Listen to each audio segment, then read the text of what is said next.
আমি তৃণমূল কংগ্রেসের জন্মলগ্ন থেকে ছিলাম। দল আমায় যখন যা দায়িত্ব দিয়েছিল আমি নিষ্ঠার সাথে পালন করার চেষ্টা করে গেছি। দল আমায় ন্যাশনাল স্পোক্সপারসন করেছিল।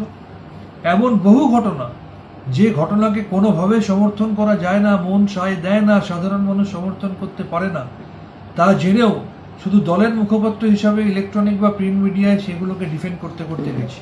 তার জন্য বহু সাধারণ মানুষ আমাকে অনেক কথা শুনিয়েছেন, আমাকে সেগুলো হজম করতে হয়েছে। কিন্তু আলটিমেটলি রাজনীতিটা মানুষের জন্য। সেই বাংলার মানুষ 2026 সালের 4 মে বিপুল ম্যান্ডেটের মধ্যে দিয়ে যখন বুঝিয়ে দিলেন যে চাকরি চুরি, আরজিকর কাণ্ড, অভয়াকাণ্ড সহ বিভিন্ন ক্ষেত্রে পাহাড় প্রমাণ দুর্নীতির বিরুদ্ধে তারা রায় দিয়েছে, তখন সেই মানুষের রায়কে মাথা পেতে নিয়ে হার স্বীকার করা উচিত।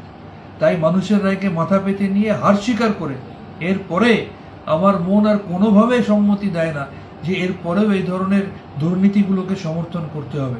তাই আমি আজকে তৃণমূল কংগ্রেসের সর্বভারতীয় সভানেত্রী তথা এই রাজ্যের প্রাক্তন মুখ্যমন্ত্রী শ্রীমতী মমতা বন্দ্যোপাধ্যায় মহোদয়ের কাছে ন্যাশনাল স্পোক্সপারসনের পদ থেকে আমি ইস্তফাপত্র পাঠালাম। আমার ইস্তফাপত্র গ্রহণ করে বাধিত করবেন।